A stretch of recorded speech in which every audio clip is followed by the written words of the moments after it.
And we're live. All right, we're live, boys and girls. Welcome to the another night edition of the Viera vlog. Or, I mean, the only night edition to the Viera vlog.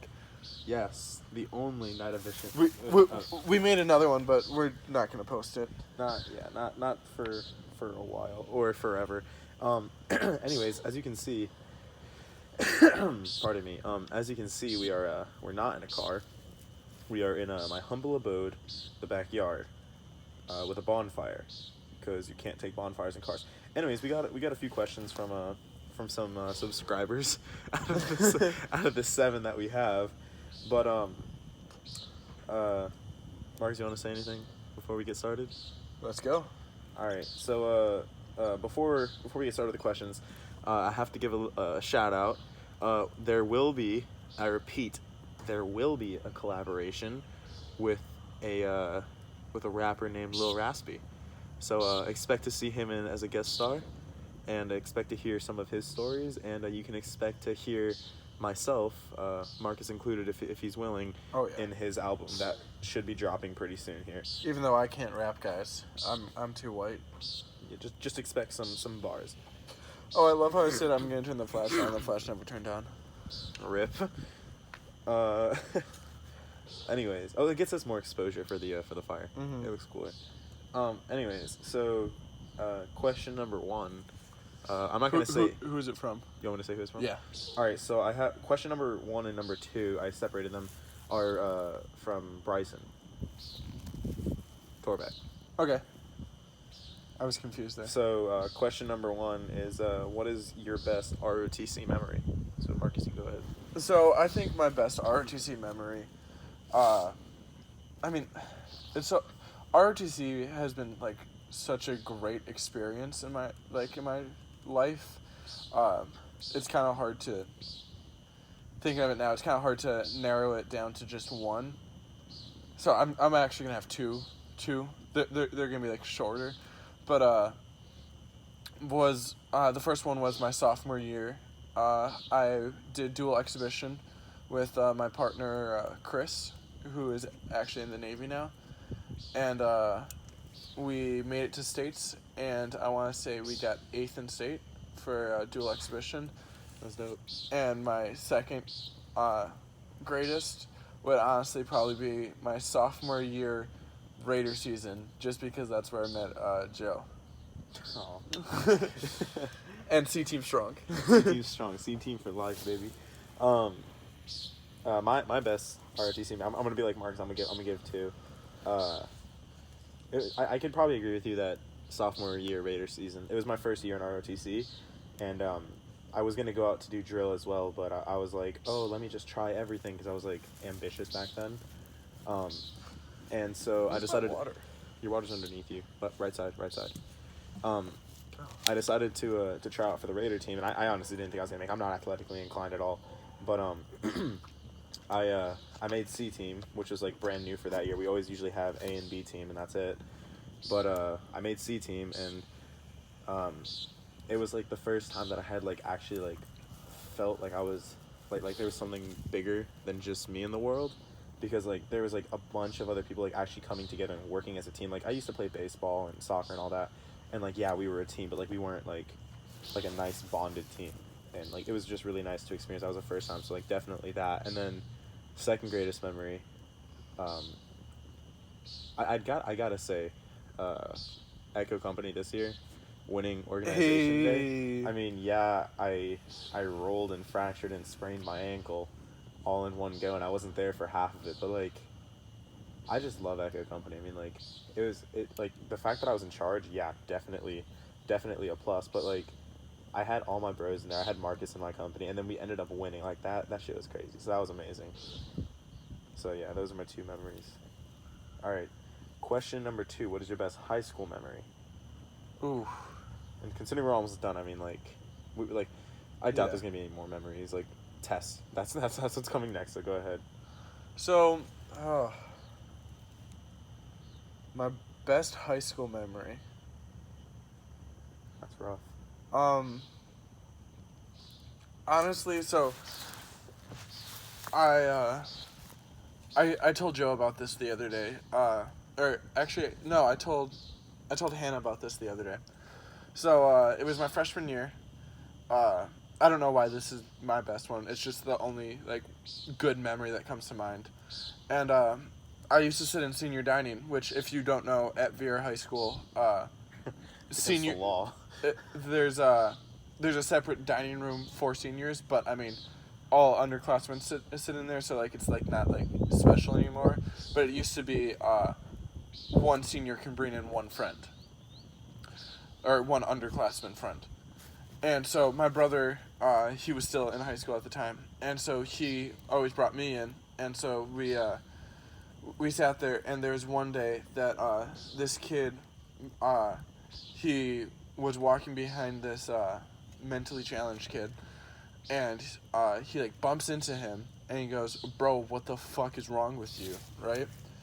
And it was just the reason why it's like it sounds really messed up, but the reason why it was one of the best memories is because we sat with a table of football players, and like it's not like these are like small football players, like these are like linemen, like linebackers, like big guys, and they all like came together, and like they're like, "Boston, like what the fuck is wrong with you? Like do you want us to punch you straight in your shit right now?" And like they're like about to fight, and like it was funny because the guy tried to act all like big and bad. He's like, "I'm not afraid of you, I'm not afraid of you," and like they're like, "Then come over here then," and he sat down and didn't do anything.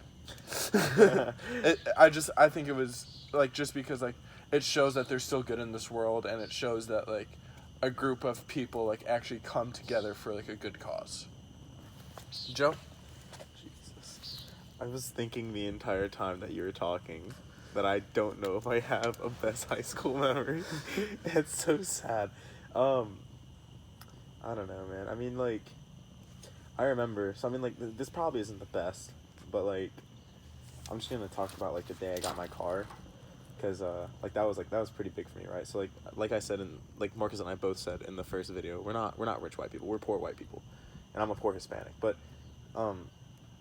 they, like, my family, like, we didn't have money to get a car, and, like, okay, so, like we said, Viera is for rich white people, so, like, a lot of kids at Viera have, like, brand new cars, like nice cars, and, I didn't even have money for a car, and so, like, whoa, I was so worried that, like, I was gonna end up, like, walking to school, because, like, both my parents work, and I was not ready for that. I was the first one in our entire friend group to turn 16, and I didn't have a car, and I had my friend who was 15 who already had her car, and then, like, as soon as all my friends turned 16, they all got their cars, and I remember, like, complaining about it to my parents, like, not really, like, asking, like, not, like, trying to be selfish or anything like that, but, like, I needed a car.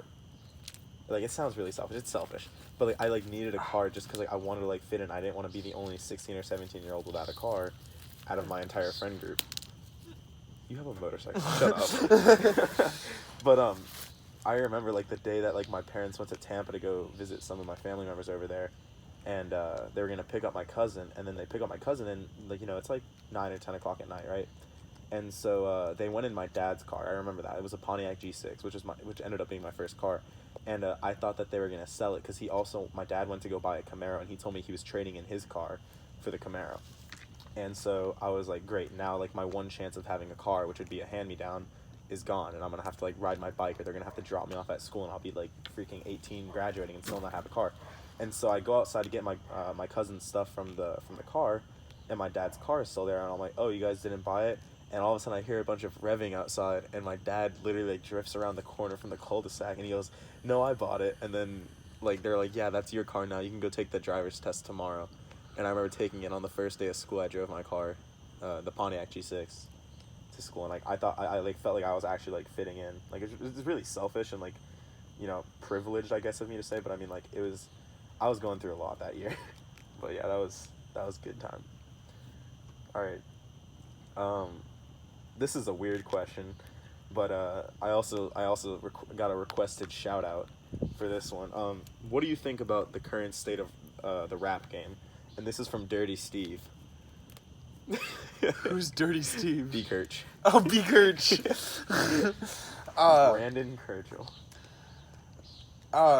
So I feel like this is where me and Joe, like, I don't know. So, our current rap, did he say game? Yeah, he's saying like, what do you think about the current state of Oh, what? the current state of rap. So, like, don't get me wrong. Like, I still like I listen to it every once in a while. It's not like but it's not like I'm like with the all like new like rap. Yeah. But honestly, my personal opinion, it's just a bunch of druggies who like sit there and take a bunch of drugs and then try and rap, and there's the entire time like you can barely understand anything they say, and like half of it's mumble rap. That's what Yeah. it is. Yeah, I can get behind you on that. Okay, so I like as a kid I never listened to music. Like I don't know why, but like I just like was never really interested in it until I turned around like 12 or 13, and that's when I actually started listening to music. And so when I was 12 or 13, I was listening to songs from like 2006 era. So it was like early 2000 songs, so like all like the crappy songs that everybody had already gone over. So right now, like I'm still behind in like the music curve.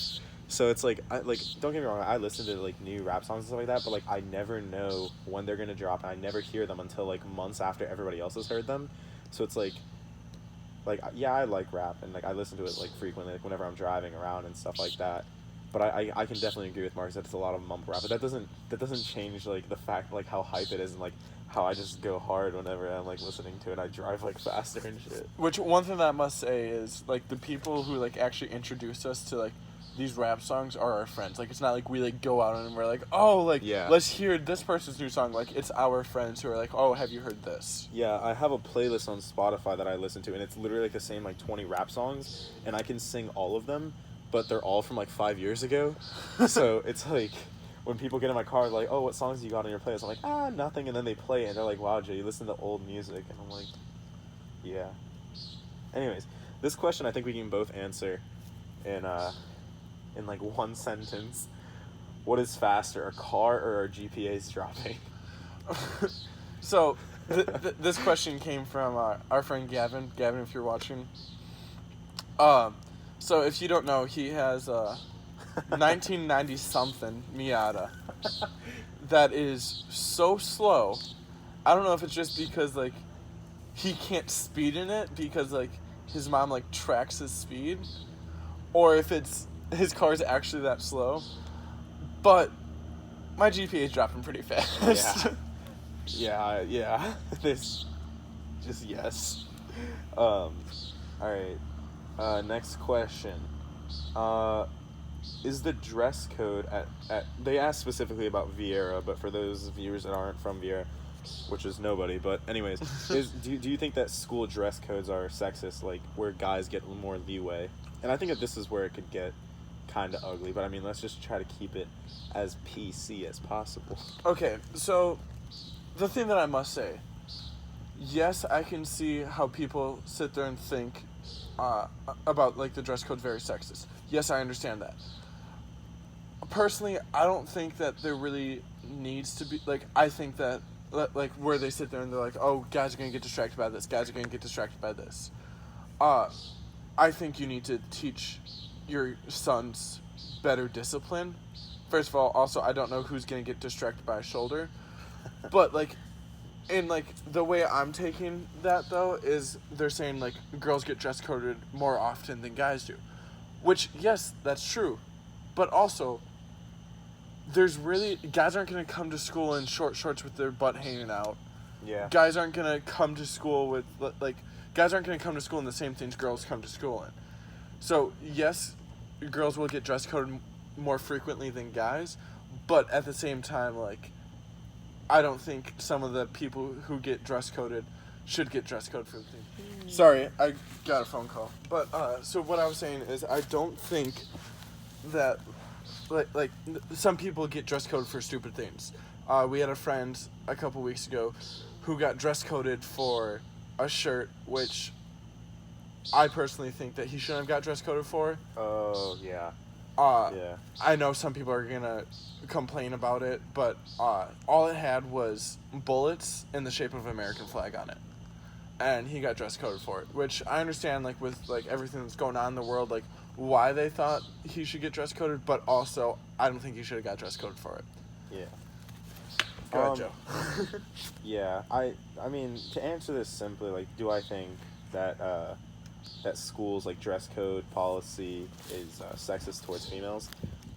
Yeah, yeah, it is, and the reason being is because okay, so let me just state before I go and delve into my own thoughts.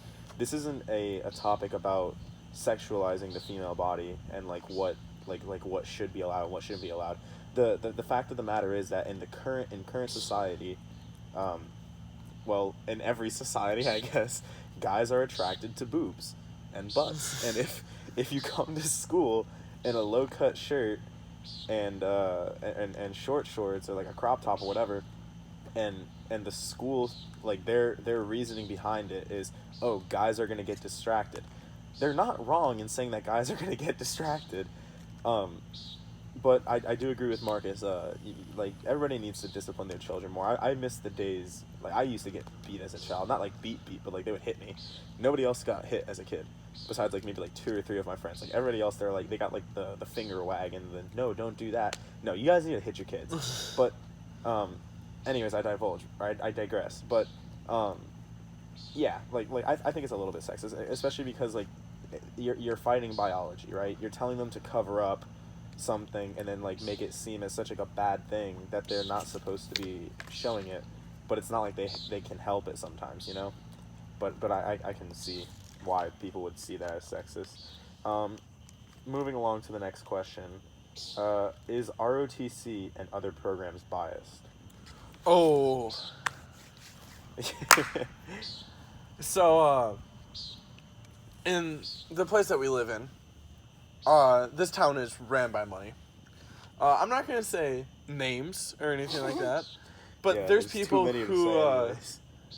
that don't get things that they should get just because, but like they get it because their parents donate a bunch of money to like ROTC, for example. Amen, brother. I mean, I can really only talk because like we're really only in ROTC, and like we're also in the business academy, which is not very like it's biased, but it's not as biased as ROTC is. There's people who, like I said, I'm not gonna say names, but show up drunk to Raider meets, get in fights, and then become battalion commander the next year, and then You know- tell them in the middle of school, oh, by the way, I'm graduating early, have fun finding a new battalion commander. You know what's funny? He's probably gonna watch this. Good Who for cares? him. Yeah, who cares? Oh, also, need we forget say, this man, he graduated early for the sole purpose of enlisting in the United States Army, Which he's not anymore. which he's not in because his delayed entry program, his DEP, got canceled for what we not like no reason known to us, and he refuses to tell anybody. But knowing this child, he probably did something where like he had a run in with the law, and he told us that he ripped up his contract because they made him wait an extra like 6 weeks or 6 months or something. 3 like that. weeks. 3 weeks. They were telling him to wait an extra 3 weeks, so he ripped up his contract because he didn't want to wait, and now he's going to Marion Military Institute. Yeah. But I think we both agree on that. yeah, oh yeah. I like speaking on the ROTC portion. Yes, it's very biased. A lot of people this Yo, that year. moon looks so cool. You can't see it right now. Oh Sorry. yeah, it's behind the tree. I mean the house. ADD. Yeah, but anyways, ROTC like last year as well as this year. So like I said before, I joined in my sophomore year, and that was probably like for me, since I didn't experience freshman year. Marcus says that his freshman year was the best. I say that in my personal experience, I believe my sophomore year was the best because it seemed very fair. But last year, people that were elected into leadership positions was not chosen with any common sense or any logic in mind. And sometimes it happens as a mistake, but when you see it again this year, which we recently had our selections made, you can see that there is no common sense, and it's very biased, and it's all run by money, and it's all run by basically brown nosers who think that they kiss ass so much that they get the position. But anyways, I digress. Yeah, I was gonna say let's go on before it gets too. All right. We have two other questions. One of them is a stoner question, which I guess we can debate the topic. If you sweat in a sweater, are you now the sweater? Now, Marcus, I want you to answer yes or no on 3, and we'll both we'll just discuss. All right. 3, 2, 1. No. Yes. Oh. Well, I mean, no, actually, thinking of it, no, you're not. You're not the sweater. You're the sweaty. That's gross. Yeah, I mean, if you're wearing a sweater and you start to sweat, then you're sweaty. You're So, the yeah. sweaty. You're the sweaty. Yeah, yeah. Anyways, moving along. Last question. This wasn't really a question, but we were told by some of our viewers to just talk about conspiracy theories because they refused to give us a question. Not naming names, but you know who you are if you're watching this video. Anyways, Marcus and I, like, he knows a few conspiracy theories, but I don't want to get into those for reasons that are my own. But one of them that we agreed that we can talk about is Area 51, like whether it's like an actual test facility or what they do there or whatever. So what do you think they do there? So, so I think, yes, they do have aliens there, like, because, I mean, let's be real here. There's been aliens that have visited the Earth. Like, you can't say with some of the things that have happened that there has not been aliens that have visited us. Like, just, like, there's so many things that, like, just cannot be done by humans with simple materials. So I think, yes, aliens have visited, and I think that we have captured them almost, or like no, actually, I don't think we've captured them. I feel like they've came like peacefully, and like they want us to get up to speed with them. But I think in Area 51, we're not testing, like we're not like looking at UFOs. Well, we are looking at UFOs. I think it's more of a place for the government to test their secret planes, and they can only test them at night because otherwise people are going to be like, oh, what's that? You know, so yes, they're UFOs, but like they're not from another planet. They're from here. Yeah, I agree with you on that, like the whole testing, like what am I saying? The test flight area, you know, how it's like, yeah, what are those shining lights in the night? It's like the government knows, but they're not saying, because I mean, there's no way, there's no possible way that that they're just letting whatever's flying out there fly out there and not know what it is, you know. With the technology we have, we can shoot down any plane that we want. We can shoot down a nuclear missile. I'm pretty sure we could shoot down a fast moving object in the sky. But I don't know about the whole aliens. Like don't get me wrong, I believe that there are like other forms of life in the universe, especially because I just don't think that they want to be found yet, because statistically, like, I don't know the name of the problem, but there was a mathematical equation saying like how many planets there should be just in our galaxy that can harbor life. Based on like, you know, it's like a 1 in a billion or a 1 in a trillion chance that Earth was created and that we evolved the way that we did.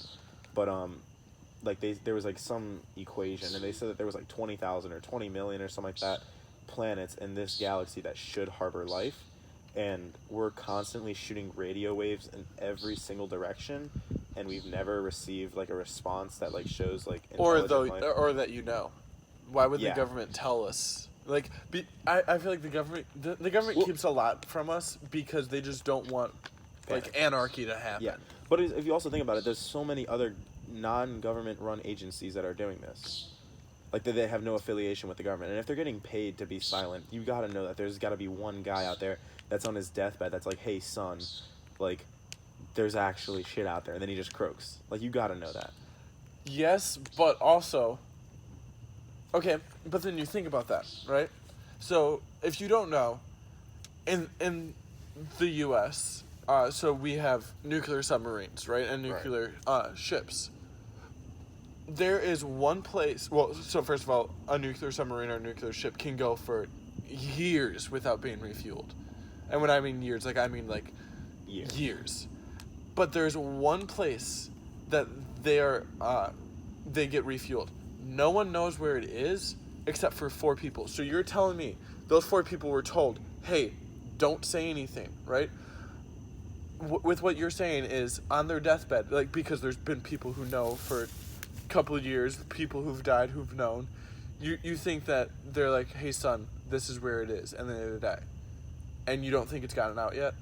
You see? Well, no, but that's the thing. Like that's an issue of national security. I mean, like if there's intelligent life out there, or any life at all, That's an like issue of national security. only if it poses a threat. But if it's a billion light years away, and we discovered it through We don't radio know frequencies, if there's a threat or not. You know, like that's true. But we've it's said so not much like it's shit out just there, bro. it's not like it's just the aliens who are threatening us. It's us who are threatening ourselves. You know? What the fuck? No, because everyone's going to go crazy. Like the chaos, like panic. Yes, like widespread panic. everyone's gonna panic, and they're gonna be like, oh my gosh, what do we do? Do we get a shelter? Do we do this? Do we do this? Do we do this? And literally, it's just it would ruin our society if we knew. So let me ask you this secondary question. Like I agree with you. I see what you're saying. I can get behind that theory. Do you think that there is life out there, and the reason that nobody's come forward saying, yeah, there's actually intelligent life, is because it actually does pose a threat, and they want us to live peacefully until they attack? I think so. Ignorance is bliss. Ignorance is bliss. That's a good question. So you agree that ignorance is bliss in every Yes. situation? In most situations, yes. In most situations? Yeah, me too. Like, I mean, there's some situations out there that, but like, it's just like, the less you know, the more fun you're gonna have. Like, look at a little kid. They barely know anything, right? Yeah. And they have the time of their life crawling around a small room. That's very true. You know, you could give them a box and they're gonna have fun, cause they don't know that much. You know, like, Yeah. if you give us a box, which, I mean, we're little kids at heart, but if you give, like, a 40-year-old a box, all they're going to do is throw it away. Yeah. You know, because they know way more than the kid does now. Yeah, no, I agree with you. Ignorance is bliss, you know, in most situations. I feel like as a first world country, that we kind of fucked ourselves over. Like, in a way, like, if you think about it, right? So, like, you know how, like, everyone says, like, we're so privileged and stuff like that? But, of course, like, we don't see that we're that privileged because, like, we're like, oh, I don't have the latest iPhone, I don't have the newest car or whatever. Mm-hmm. It's like, there are people that have nothing. Yeah. And we have something. And if they, like, they're happy with nothing. And we're unhappy with everything that we've been given. Like, we've been so blessed to have it. I feel like as a society, we just kind of screwed ourselves over.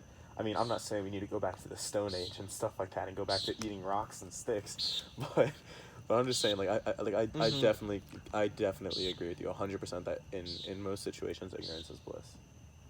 And even in dangerous situations, because I mean, like, I don't know if you guys do the same thing, but, like, if I hear a noise at night, and, like, I feel like there's a murderer in my room, I cover my face with my blanket, like as if that's gonna stop the murder. But the thing is, like, the reasoning behind that is if I can't see it, I'll be okay. Because, I mean, if he just, like, shoots me or stabs me or whatever, and I can't see it coming, I would rather not see it coming than freaking, freak out about it and then die, you know? I don't know if that's just me, but I agree that ignorance is bliss. That's bottom line. So, I think we're going to end it here. Yeah. We have really no more questions, and I'm probably going to get yelled at for being out so late. Yeah. Yes, I still have a curfew. All right. All right, bye, guys.